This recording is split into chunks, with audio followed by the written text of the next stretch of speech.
second last meeting for you guys. Yeah. Thanks, Stacy, and good evening, everyone. I'd like to call. One second. And now live. Okay, good evening, everyone, and welcome to the Standing Committee meeting of Council for October 4th, 2021. I'm going to call this meeting to order. You have before you a copy of tonight's agenda. There is an addition under 6F, excused absence for Councillor Chambers. Looking for a motion to adopt the agenda as amended.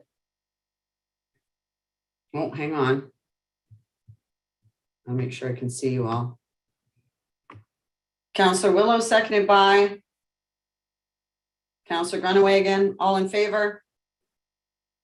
Thank you. Motion carries.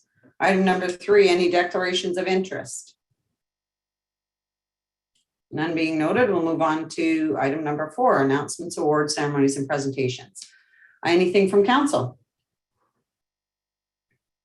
Nothing noted. SAO Smith, anything from administration?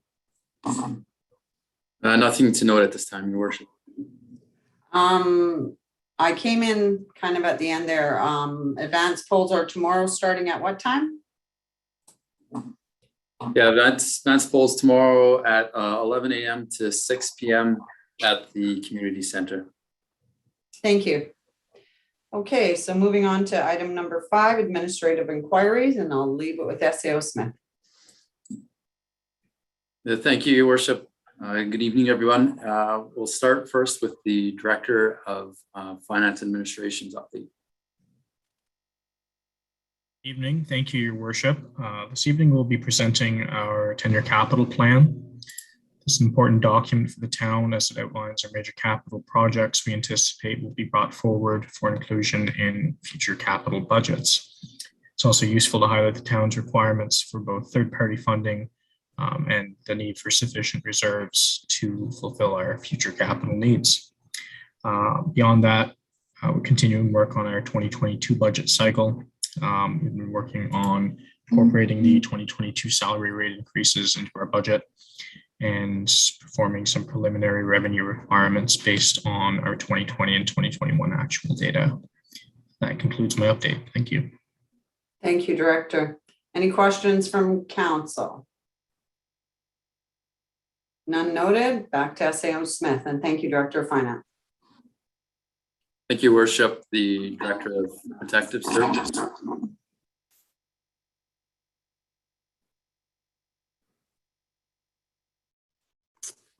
Thank you, Your Worship. I don't have a ton to add tonight outside of my monthly report, but so far in the month, I know it's only the 4th, we've done 9 calls to date. And today I also met with the hospital to discuss dispatching and some issues we're having, and then also to discuss some ways we can maybe track our 911 interactions and the issues that we're having with that. So did that today, and then also fire prevention materials arrived today. So I strapped the banner to the outside of the hall. So happy Fire Prevention Week, everyone. That's all I have. Thank you, Director. Any questions for our Director of Protective Services?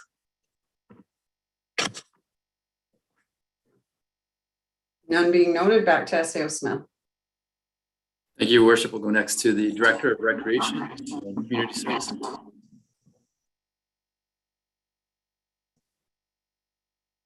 Thank you, Madam Mayor. Good evening, everyone.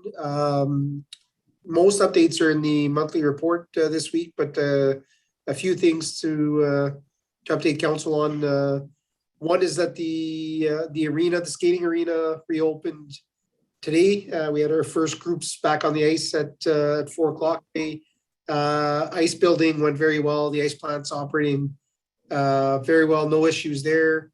And maintenance staff have done a very good job of getting the ice ready as per the plans. Communications with ice user groups have gone very well. They seem satisfied with their ice times, and they seem confident that they can return to the ice with the COVID guidelines they've been given.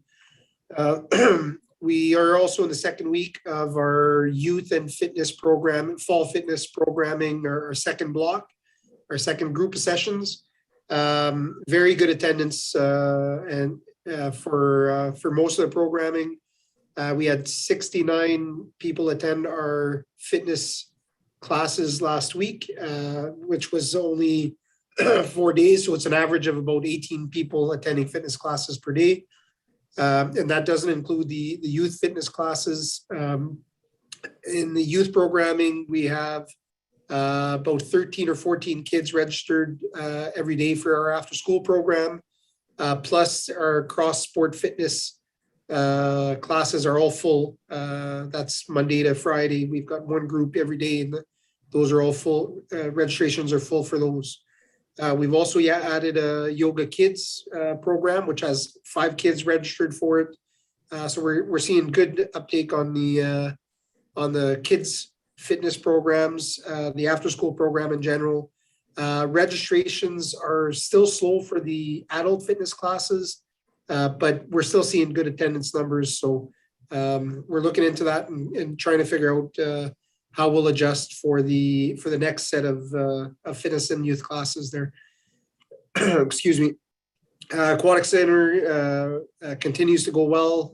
No issues with regards to mechanical or with regards to operations there. We will be advertising for swimming lessons coming up soon, which should be nice, I think, because the evenings have been a little slower with school starting back up now. And it will be nice to get swimming lessons back up and running and get a few more people in the pool. Our maintenance staff have a few more winterizing items to complete. So the visitor information center, the last day for wastewater dump for campers and RVs. Tomorrow is the last day for that wastewater dump.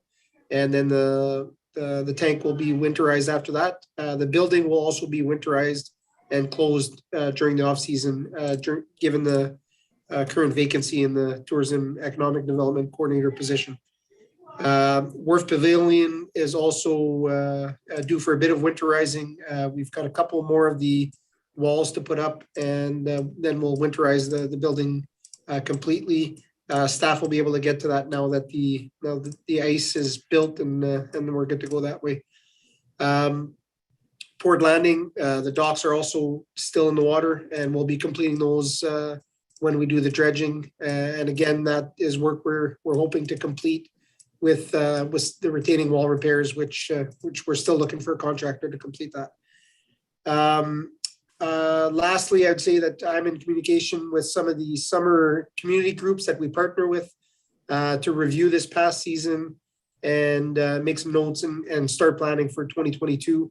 That includes our, excuse me, Wharf Saturday Market Operator, Beautification Committee, the softball groups that make use of our ball diamonds. I'm just reaching out to those groups and getting a bit of feedback and making notes so that we can make adjustments for next year as needed.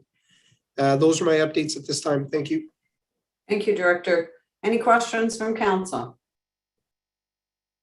None being noted. Back to SAO Smith.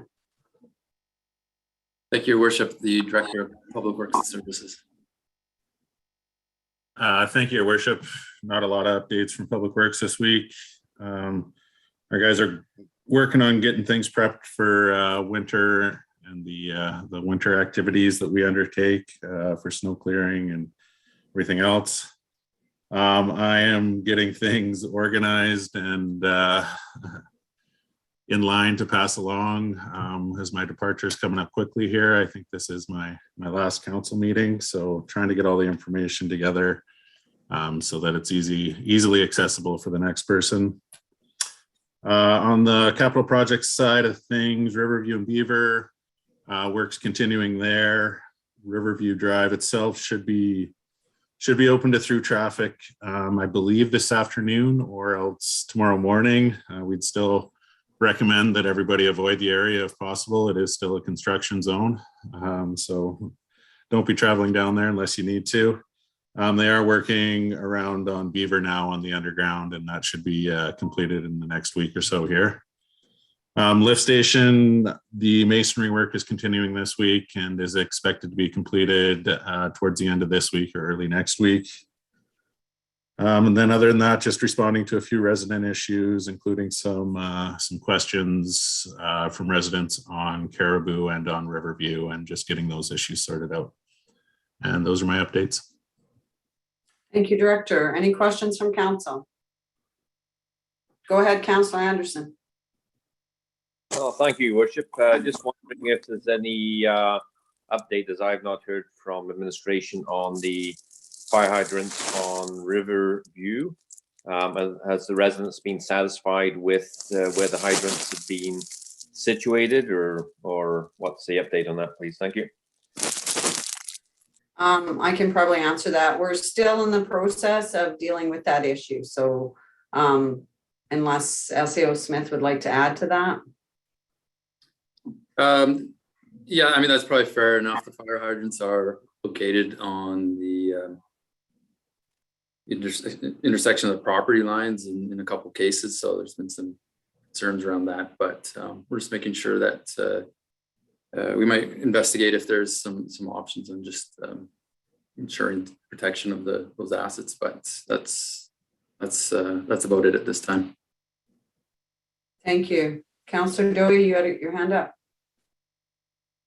Yeah, thank you, Worship. Last week I had sent out an email on just some concerns around the Beaver Crescent and access to properties and things like that for residents there. I just wanted to say thanks to administration for getting back to me so quickly, and appreciate that. But also just wondering if there's been any other concerns raised, or if we've addressed those concerns that I had brought up in that email. Thanks. I can answer that. I have not been on any other string. So that seems to have been dealt with. Any other questions from council?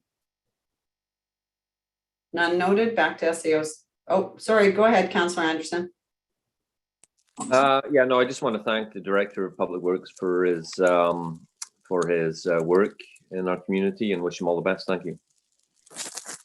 I will reiterate that on behalf of council. Thanks for all you've done for us, Director, and wish you well and happy travels in your new endeavors.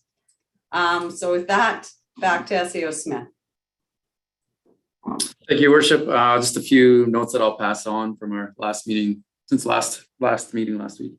Note to council and the public that the annual Chris Warden Vigil is happening again this Wednesday, October 6th at 6:30 p.m. And that includes a walk from the community center to the RCMP detachment. So town administration is coordinating that activity, and communications been sent out to the public through our Facebook. A note, just passing this on from the GNWT, their airport division. Note that they have an arborist that will be trimming tops of trees in accordance with flight path regulations around the cemetery area, and there's some residential properties in there and in our trail system that they'll be doing work with there. They seem to be good with communicating to us and residents on that over the last month, and that work expects to be completed on October 15th or October 15th, 18th. The administration, in partnership with Cabin Radio, held the town councilors election forum yesterday, last night. So I guess thanks to everyone that participated, and good luck to all the candidates. And we also recognized the National Truth and Reconciliation Day last week. The mayor and some councilors were in attendance. We broadcasted a flag raising ceremony through our Facebook page, and yeah, it was well attended. I think the mayor, like I said, councilors, MLA, RCMP, and West Point First Nations were included in that. We currently have an orange flag flying right now, and that's will fly until the end of the week. And received notice that Arctic Energy Alliance is hosting a biomass conference October 18th to the 21st.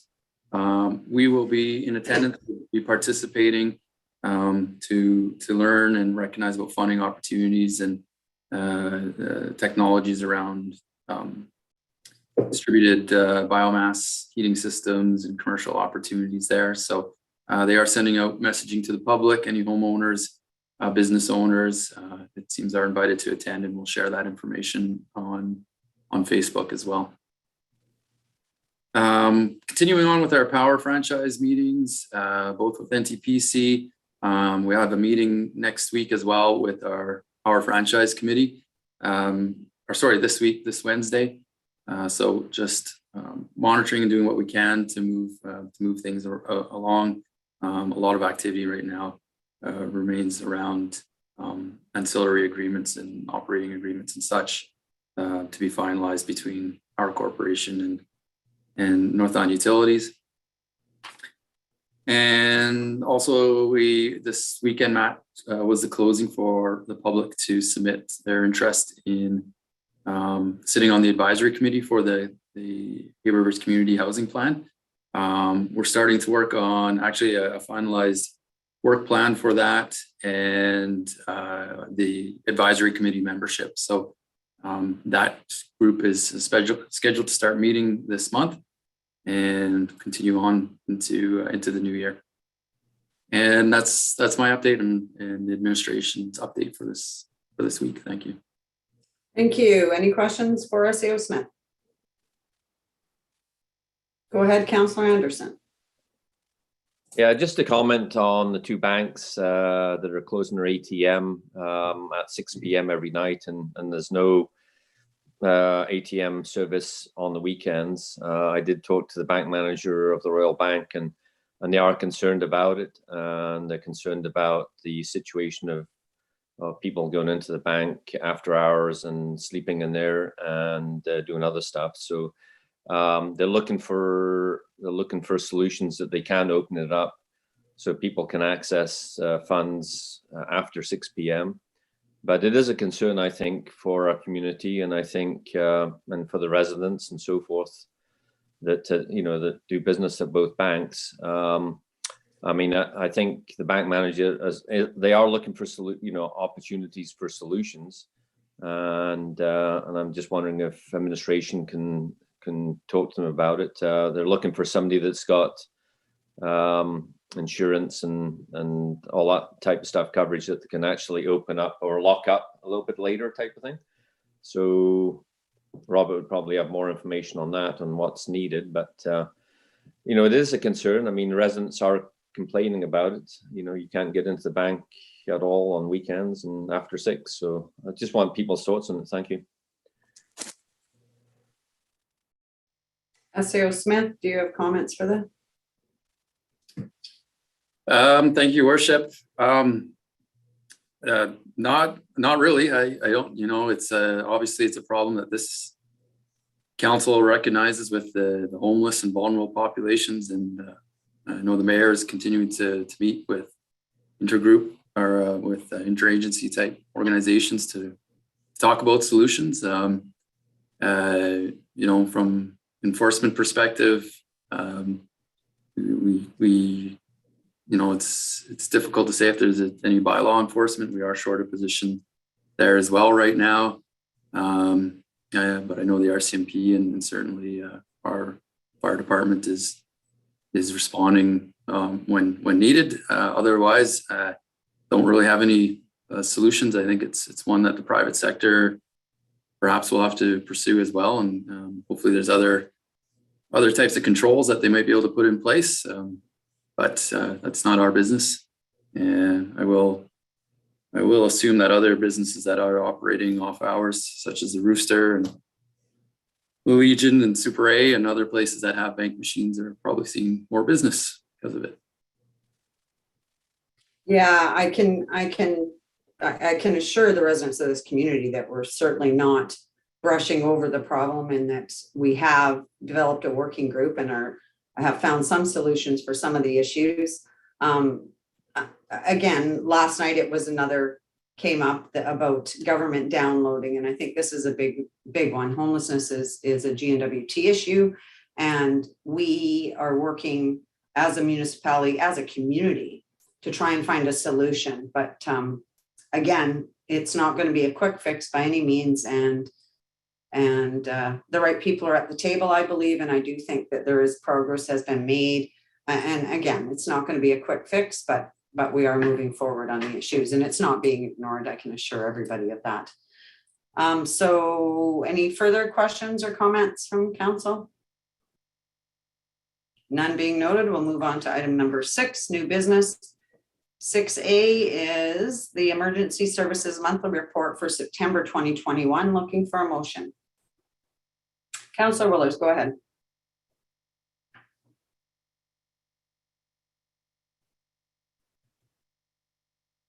Thank you, Madam Mayor. I move that the Council of the Town of Hay River approves the Emergency Services Activity Report for September 2021 as presented. Thank you. Seconded by Councillor Grunaway again. Agreed to take forward? Yeah, thank you. 6B, Municipal Enforcement Monthly Report for September 2021. Looking for a motion. Councillor Dowie, go ahead. Thank you, Worship. I'll move the recommendation that the Council of the Town of Hay River accepts the Municipal Enforcement Report for September 2021 as presented. Thank you. Seconded by Councillor Willows. Any questions? Agreed to take forward? Thank you. 6C, Public Works Monthly Report for September 2021. Looking for a motion? Councillor Bouchard, go ahead, or Deputy Mayor Bouchard, go ahead. Yes, thank you. Your Worship, I move that the Council of Town of Hay River accepts the Public Works Monthly Report for September 2021. Seconded by Councillor Willows. Any questions? Agreed to take forward? Agreed, thank you. Item 6D is the Recreation Monthly Report for September 2021. Looking for a motion. Councillor Dowie, go ahead. Thank you, Your Worship. I'll move the recommendation that the Council of Town of Hay River accepts the report entitled Recreation and Community Services Monthly Report for September 2021 as presented.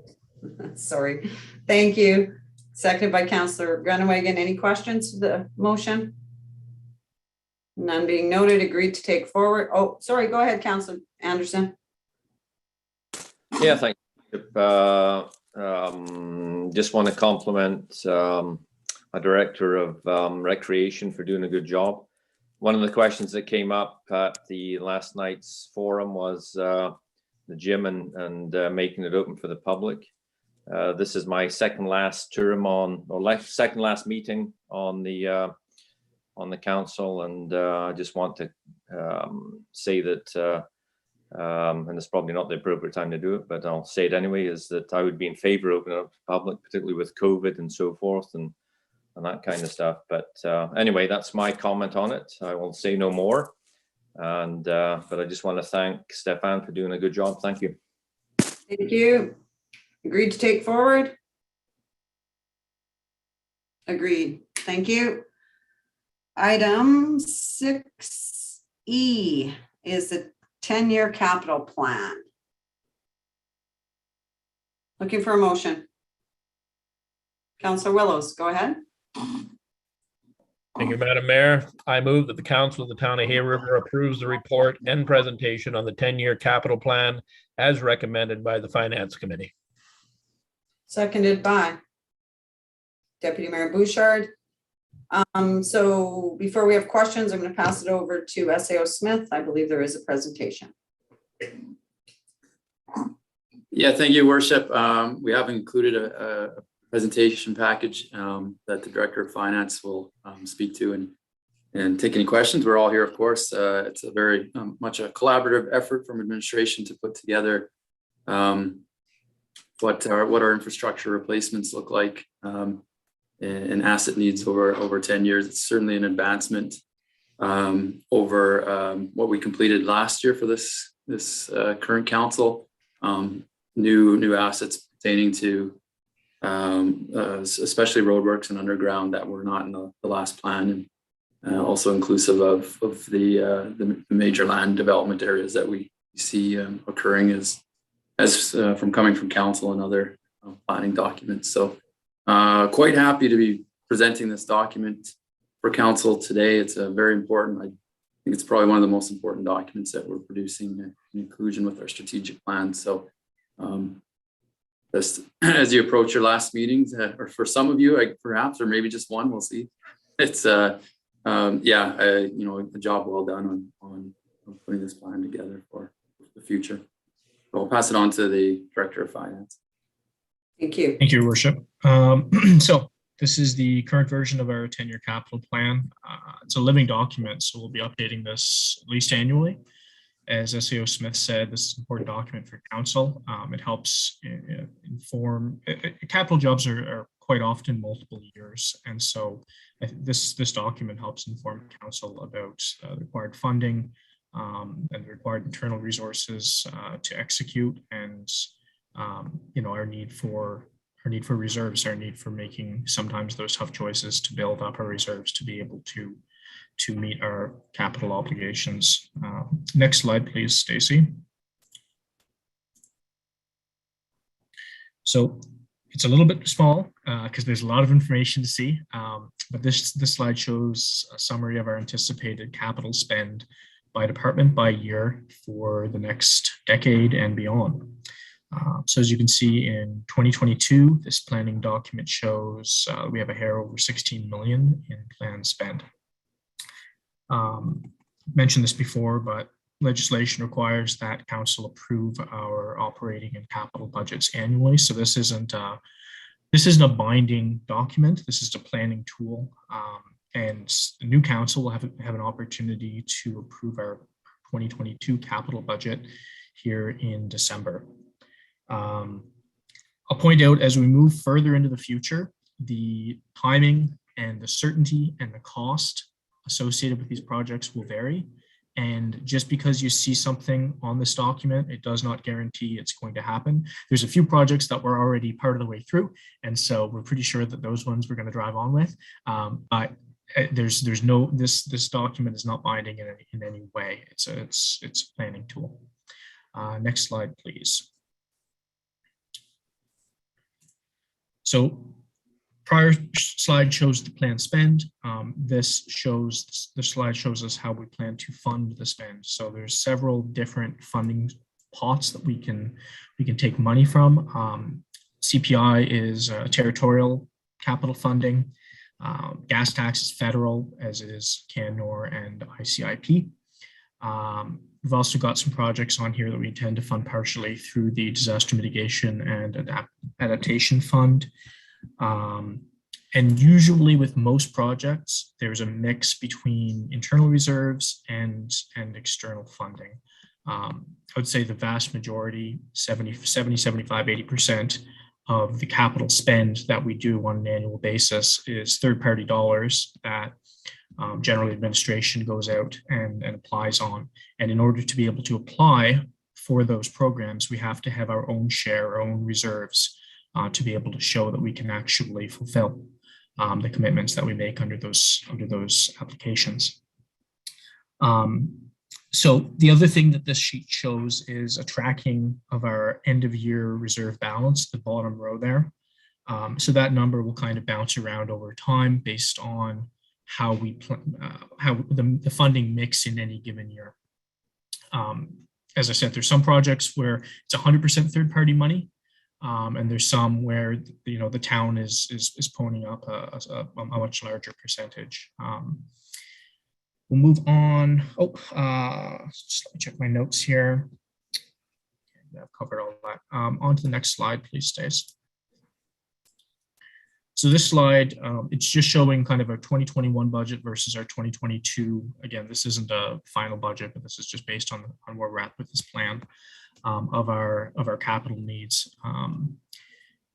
A portion of what you see in the 2022 budget is carry forward items that we didn't get to in 2021. So the Fraser Place is that big ticket item under the land development. We budgeted almost $2 million for that in 2021 and spent almost none of that because the project we haven't actually commenced the development portion of that as of yet. But that is still in here for 2022. Next slide, please, Stace. And this slide just shows how the funding mix. So you can see in 2021 of the $18.5 million, only about 3 of that is coming from internal sources, whereas in 2022, we're identifying a larger internal portion of that mix. So, this is a high year for us, and it's about 1/3 coming from internal, with 2/3 coming from third parties. Next slide, please. So this is where we get into the listing. So this is by division. Public Works, we've kind of broken it out into a few different sections. So this is the listing of the items excluding roads and excluding the land development, which we have separate slides on. We've kind of coded it off, and we're going to tweak this going into the future. Right now it's under $500,000, between $500,000 to 750 and over 750. I think we're going to try and expand that a little bit to make it a little easier for people that are viewing this document. The reason why we don't use precise figures in this is because, again, there's a certain amount of volatility in the price, and also we need to protect the town's interests when it comes to when we put these projects out for proposal and for tender. So I'm just going to speak to a few of the more significant items on this list. You'll note that we've got under infrastructure planning and studies, we've got spend basically for every year in that. And that's really with the idea that by investing those dollars up front each year to basically do the preliminary legwork on these projects, it makes it so that we're able to apply. If we don't do that, it's very difficult to start the application process if you haven't already done that preliminary study. Next slide, please.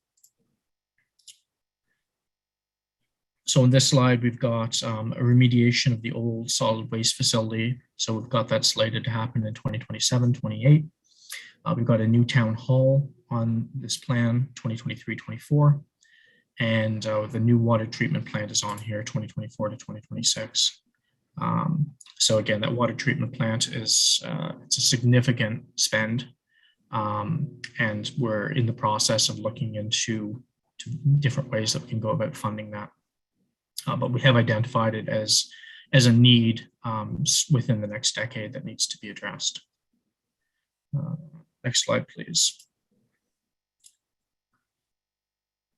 So this is the land development slide. So I'll speak to each of these. We've got Aspen Heights, and we're reviewing the different options for that, preparing the proposal documents. Fraser Place is one where we've slated that for 2022 with completion in 2024, and 2023 is going to be the sale period for those lots. We've got Evergreen on here, and we've indicated that there may be some minimal spend on this project, but ultimately administration and the finance committee feels that this is going to be a more than a decade out realistically. And Sundog, so we've got our there's design work that's going to carry over. We started it in 2021. It's going to carry over into 2022, and we're looking for development there to commence around 2024. Next slide, please, Stace. Excuse me. So this is our public works, the roads projects. And there's lots. As SEO Smith said, we really detailed this out a fair bit more this year. I won't speak to all of these. We've got Balsam Drive on there for 2027, 28. 2022, we're looking to finish off Beaver, Caribou, and Riverview. You can jump to the next slide, please. This slide, you can see we've got all sorts of work planned for Woodland Drive. It's in significant need of resurfacing and upgrades to the underground infrastructure and curb and gutter. So we've got that, and that's going to span over the course of the next decade. Next slide, please.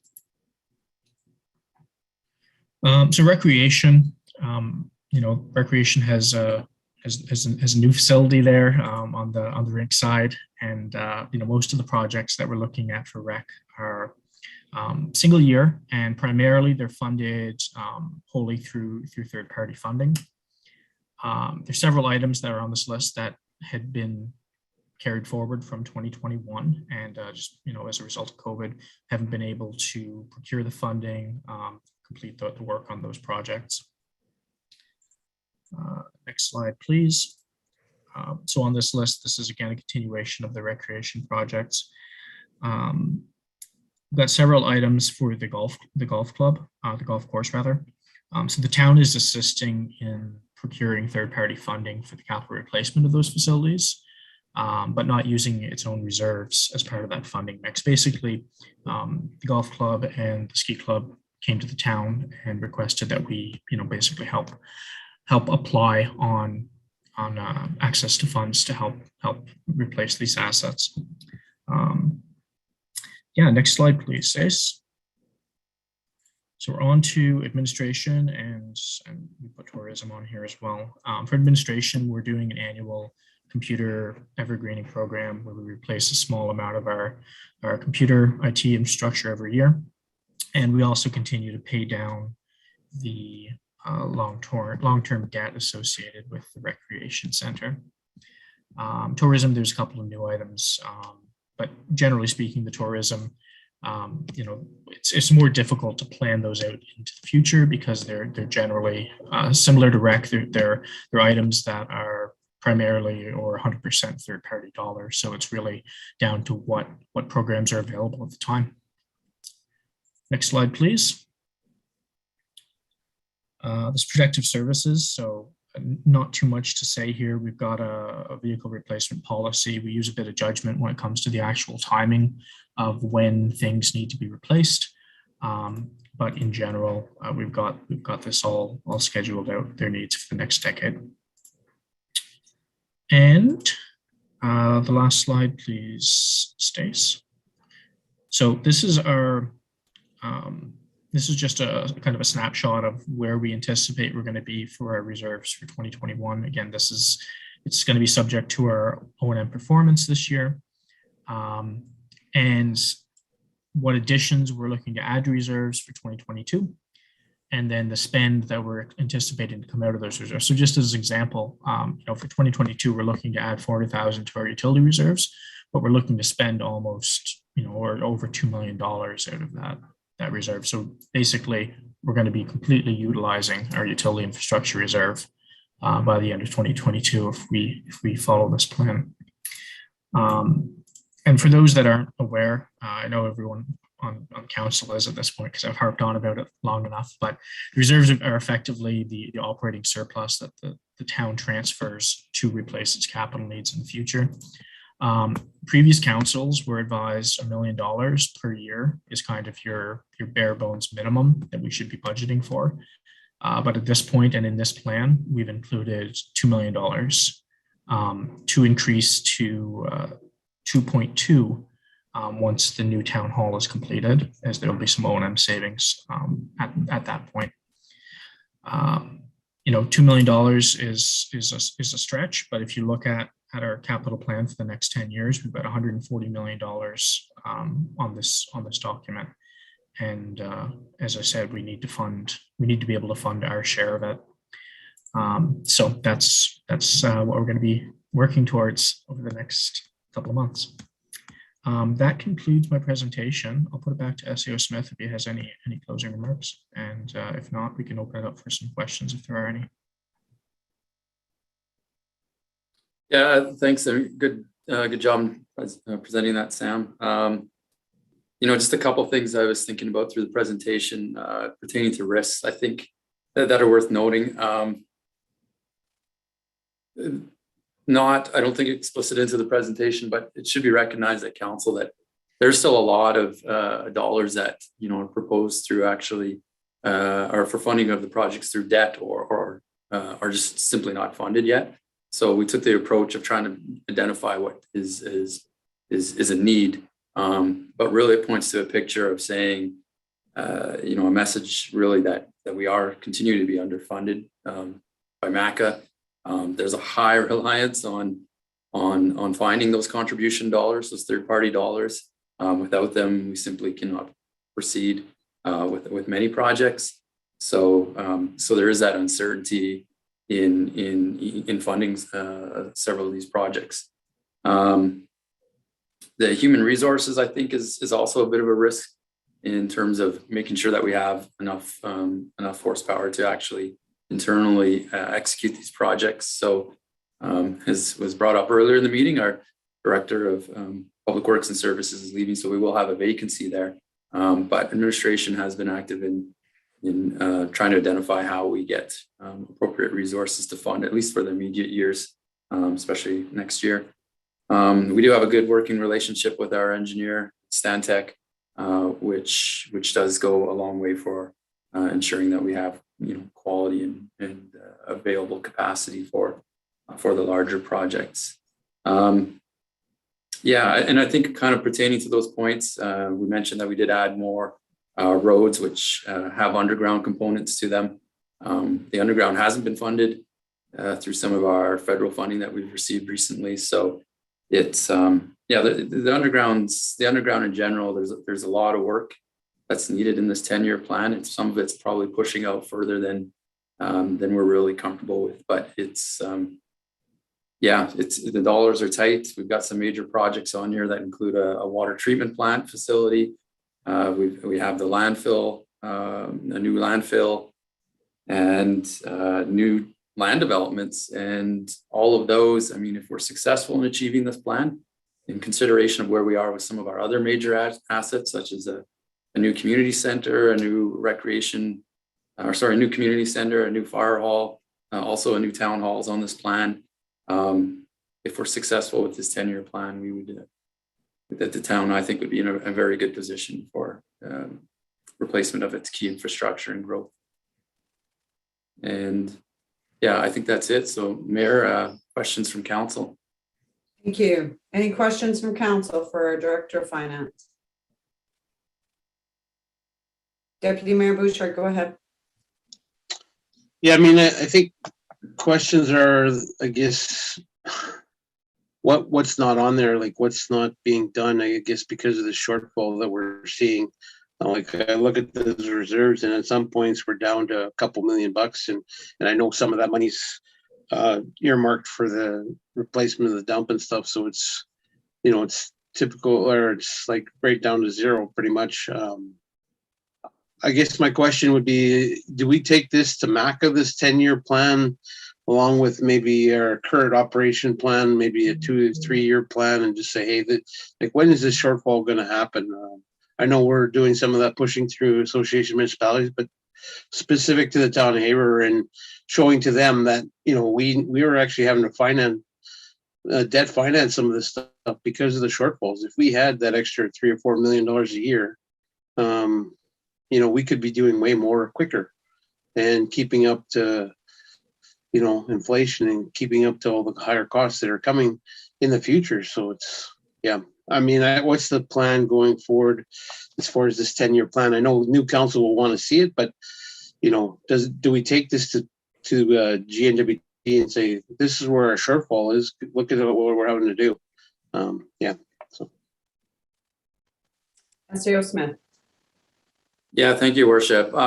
Yeah, definitely, it's a tool for this council and administration to be working with our governments and other funding parties that to say this is what's in front of us, and this is what we want to achieve. We recognize there's a shortfall. We recognize most of the communities recognize they have shortfalls. All tax-based communities. The mayor's been in conversation. This topic's come up with the Association of Communities in meetings with the premier and cabinet members. It helps paint the picture of the need of this municipality and similar to others. So it's yeah. And to your question on if there's anything missing, I think during the forum last night, like this is what we planned for, but unfortunately there is unanticipated types of infrastructure needs that do come up, and that's another added risk to the plan. So really happy with the plan. I think we can execute it. It's going to take work, and it's going to take partnership with the government, but it gets us into the position we want to be in over the next 10 years. So yes, do share these numbers, and we will be sharing them. That it is a requirement to share, but it also supports our lobbying. Thank you. Councillor Willows, go ahead. Thank you, Madam Mayor. Given this is sort of our second last meeting, I just wanted to take a moment to recognize the work of administration, the Director of Finance. I think most folks that have been around or have watched what's gone on in the municipality in the last decade or so, and we've come so far with regard to our planning and our reporting and these types of reports. It's very impressive, and I would be amiss if, as chair of the Finance Committee, I didn't recognize the work of council and administration and putting these plans together. I think it puts us in a really good position going forward, regardless of who happens to be on the next council, and they'll have an opportunity to have a look at this as well. So great work, team. Thank you, Councillor Willows. Yes, I totally agree. It's, and last week I was in meetings with the NWT Association of Communities with the Premier and our cabinet. Number one conversation is the funding gap and trying to get stuff done. You know, one of the comments that was made by one of our ministers was, well, you have the ability to tax or develop land and you've got more taxes coming in. But how do you develop land when you have a water treatment plant that needs to be replaced and they don't? So, I mean, and that was my response as well. I mean, if you're expecting us to do all of it, it's not going to happen. And if we fail, they fail. Let's be honest. Communities fail, the government fails. So there was some frank discussion and they're well aware of our funding gap. And again, it is the number one push out of the NWT Association of Communities. So Councillor Dewey, you had your hand up? Oh, thank you, Worship. Never mind. No rants. We're in committee. Councillor Anderson, go ahead.